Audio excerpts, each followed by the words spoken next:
Itu maksud daripada ayat Al-Isra ayat 26 sampai 30 anak-anakku. Baik, kita lanjut. Kita akan membahas Al-Qasas 79 sampai 82 dan surat Al-Baqarah 177 tentang beberapa macam kebajikan. Ada apa? Allah Subhanahu wa taala bercerita tentang apa dan menginginkan apa kepada kita sebagai kaum muslimin. Kita cek it out.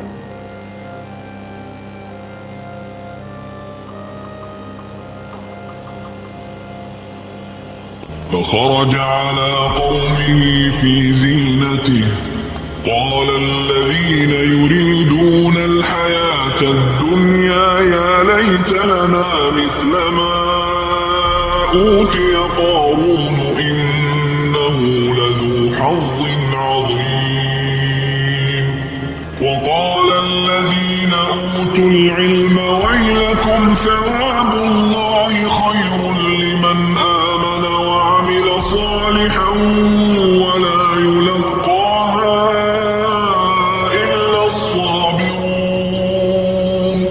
فخسفنا به وبداره الأرض فما كان له من فئة ينصرونه من دون الله وما كان من المنتصرين وأصبح الذين تمنوا مكانه بالأمس يقولون ويكأن الله يبسط الرزق لمن يشاء من عباده ويقدر لولا أمن الله علينا لخسف بنا ويكأنه لا يفلح الكافرون.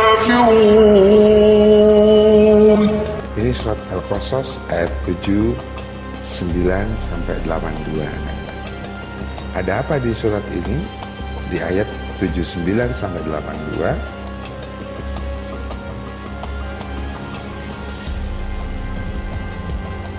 Ya, sebelumnya saya mengharap kalian mempunyai catatan seperti ini. Zinati ini hanya contoh anak-anakku. Kalau kalian mau mengembangkan, menambahkan kata-kata yang ada di dalam ayat 79 sampai 82 itu Al-Qasas, kalian boleh. Ini cuma contoh aja ya. Semua yang dari depan tadi itu adalah contoh bagaimana kalian nanti akan mengerti, memahami Al-Quran, ayat dan ayatnya.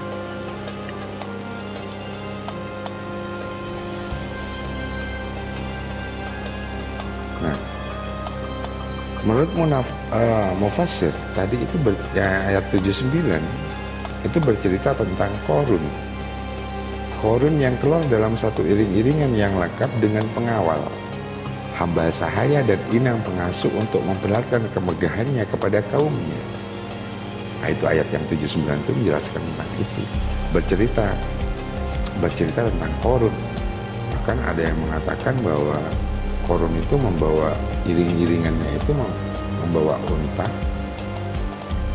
Jumlahnya ada yang mengatakan ratusan, ada yang mengatakan ribuan. Dan di setiap unta itu banyak sekali tertutup untanya itu, di punggungnya unta itu tertutup dengan kunci-kunci gudang di rumahnya Qarun maksudnya. Jadi Qarun memang benar-benar kaya, sehingga dalam ayat 79 itu ada orang yang mengatakan seperti ini.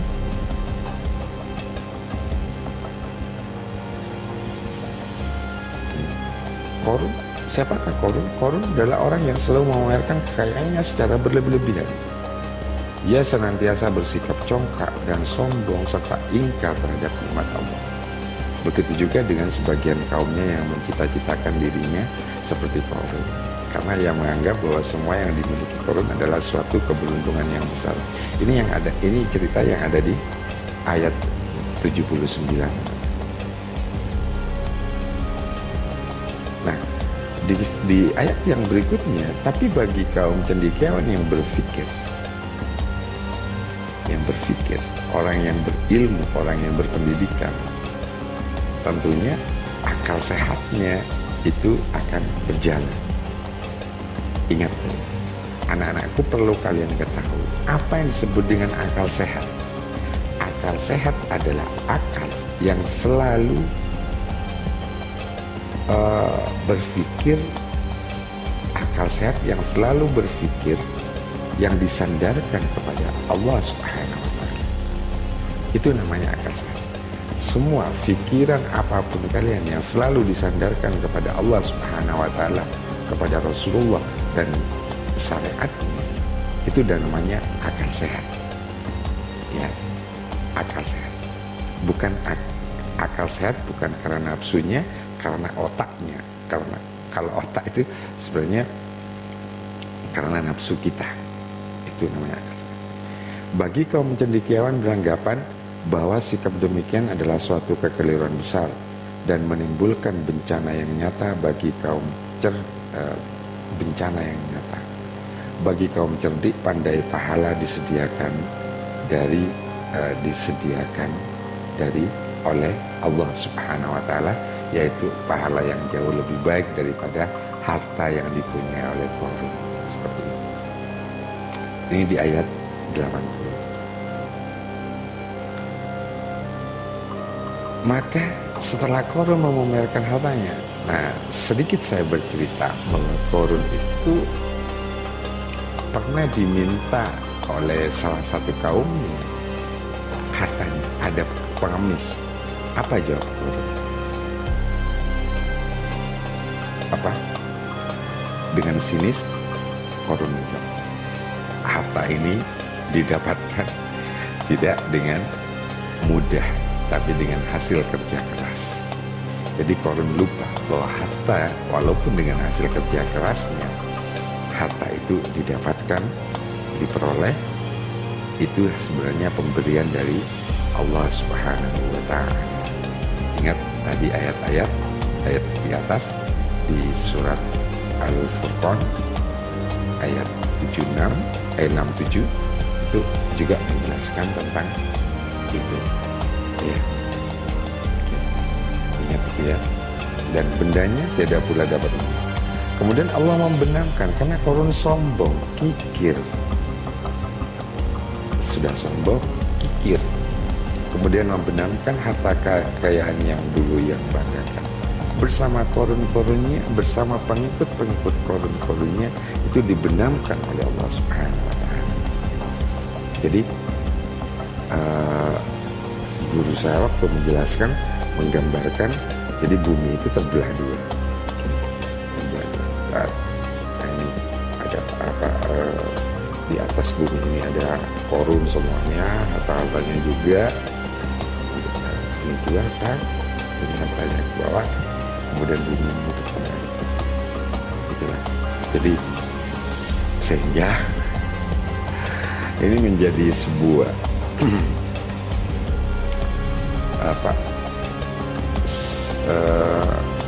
sugesti bagi orang. Sugesti itu seperti apa ya, memberikan keyakinan menurut akal mereka gitu. Itu sugesti menurut akal mereka bahwa yang menemukan harta di dalam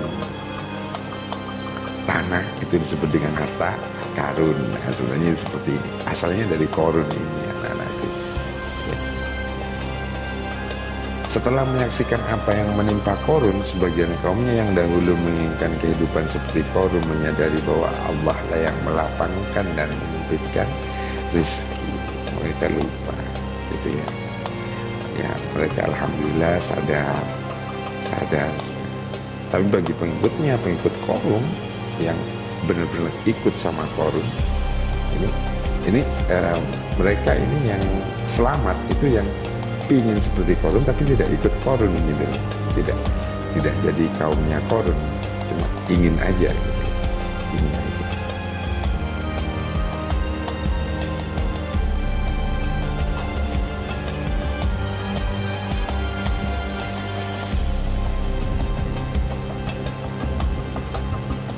Dalam pandangan Islam, kehidupan dunia akhirat adalah satu kesatuan dunia, adalah tempat satu kesatuan. Jadi dunia dan akhirat ini satu kesatuan, tidak bisa dipisah-pisahkan.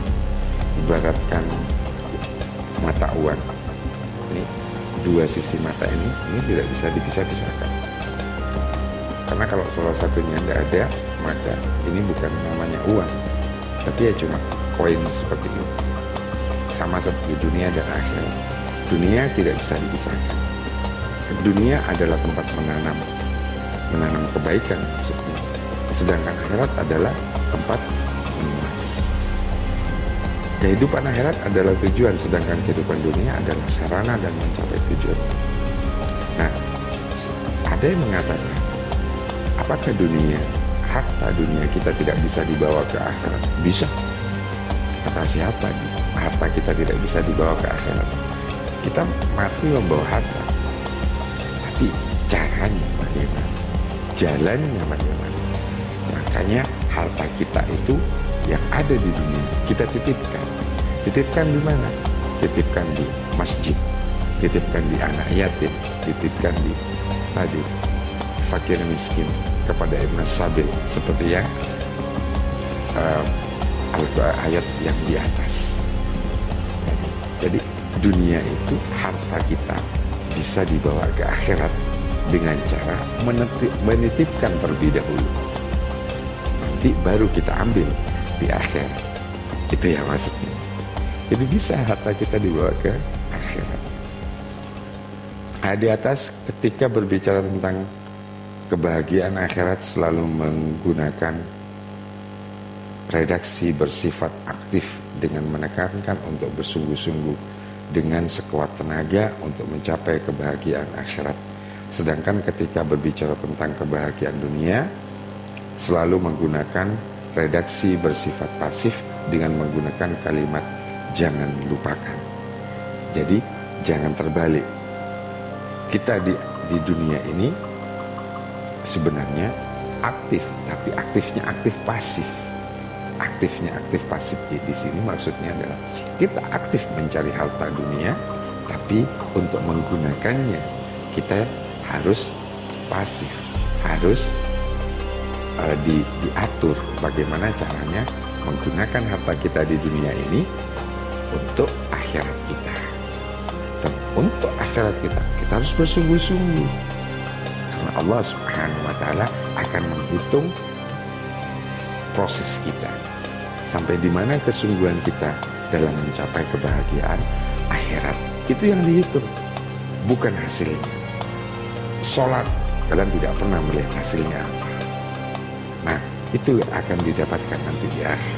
Tapi bersungguh-sungguh kalian harus sholat, tapi kalian tidak akan pernah mendapatkan hasilnya sekarang, tapi nanti insya Allah Allah Subhanahu wa Ta'ala tidak akan ingkar janji kepada kita. Apa yang telah dijanjikan oleh Allah dalam Al-Quran pasti akan diberikan besok di akhirat oleh Allah Subhanahu wa Ta'ala.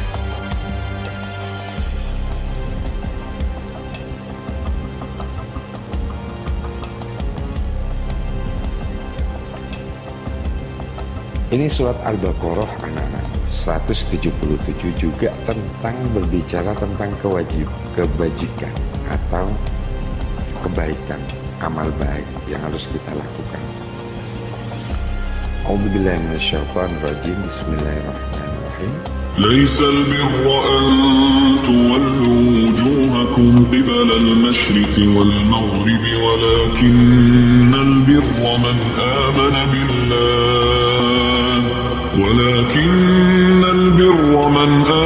بالله واليوم الآخر والملائكة والكتاب والنبيين وآتى المال على حبه ذوي القربى واليتامى والمساكين وابن السبيل والسائلين وفي الرقاب وأقام الصلاة وآتى الزكاة والموفون بعهدهم إذا عاهدوا والصابرين في البأساء والضراء وحين البأس صدقوا وأولئك هم المتقون.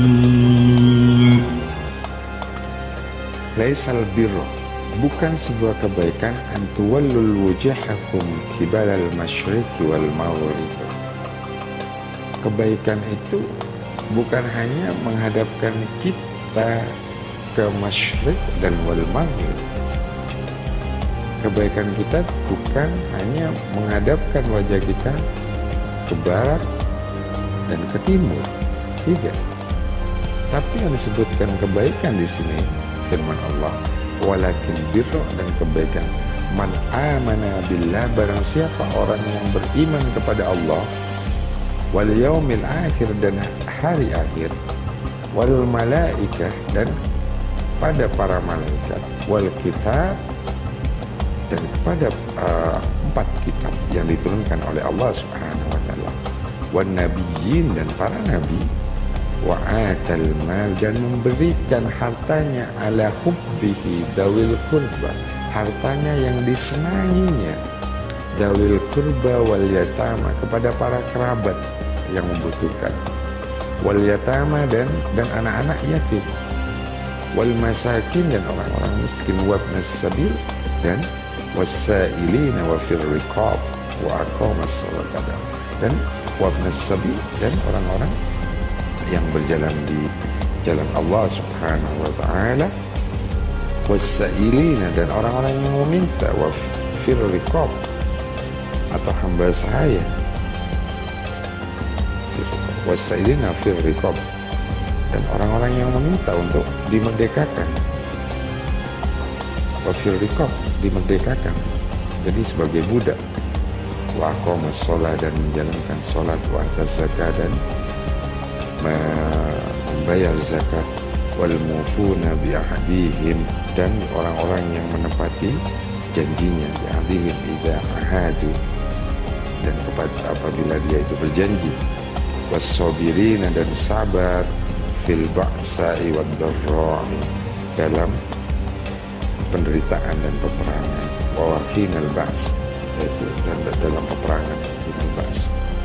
Ulaika alladzina sadaqu ulaika humul muttaqun, dan mereka lah yang termasuk yang beriman kepada Allah, yaumil akhir, dan malaikat, dan kitab-kitab, dan pada nabi, memberikan hartanya yang disenangi kepada para kerabat yang membutuhkan, anak-anak yatim, orang miskin, ibnu sabil, wasailin, dan para orang-orang yang budak yang meminta mau dimerdekakan, yang menjalankan sholat, yang membayar zakat, dan yang menepati janji apabila dia berjanji, wasabirin, dan orang-orang yang sabar dalam penderitaan dan juga dalam peperangan. Mereka itu disebut ulaikal ladzina shadaqu, yaitu orang-orang yang shadiq, yang benar, wa ulaika humul muttaqun, dan mereka termasuk orang-orang yang takwa kepada Allah Subhanahu wa taala.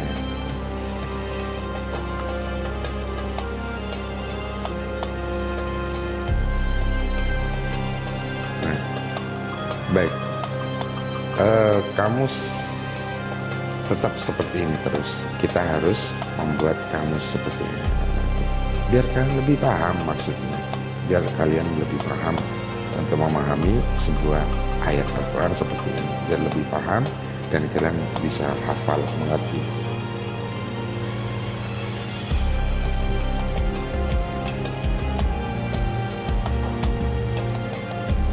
Nah, catatan pentingnya adalah dalam Al-Baqarah iman.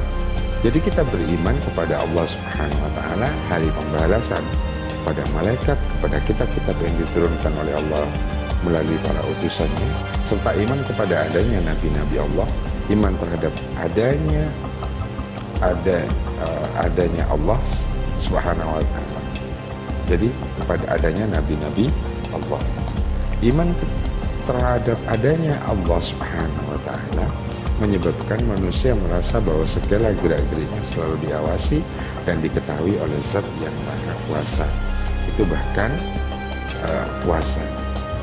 Bahkan tidak hanya perbuatannya, tapi juga isi hatinya dan semua yang terlintas dalam alam pikirnya.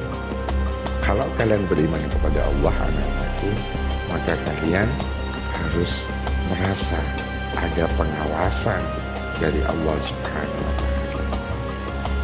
Jadi dimanapun kalian berada, Allah Subhanahu wa Ta'ala mengetahui.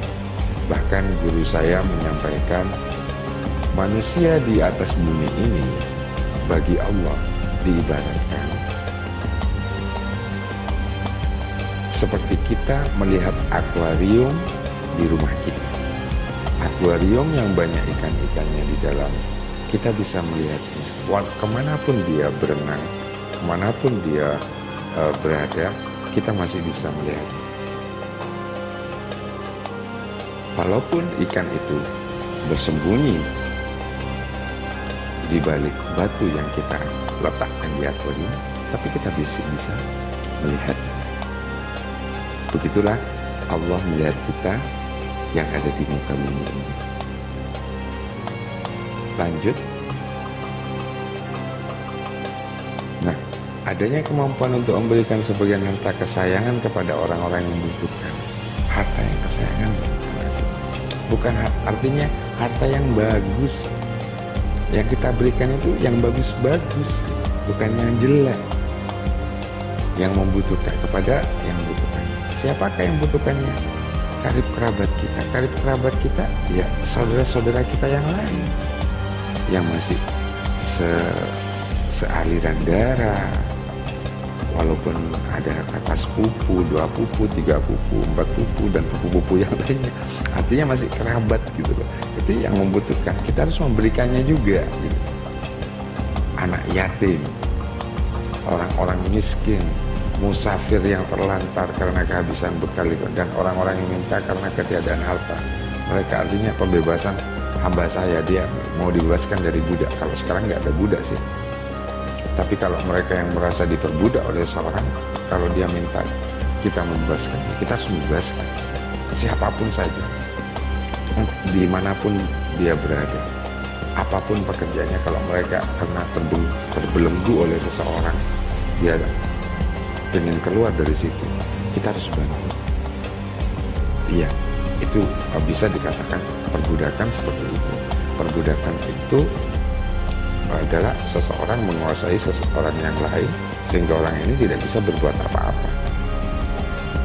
Dia sebagai manusia yang merdeka, yang bisa menentukan jalan hidupnya, dia tidak bisa. Makanya harus dilepaskan dari orang yang menguasai itu.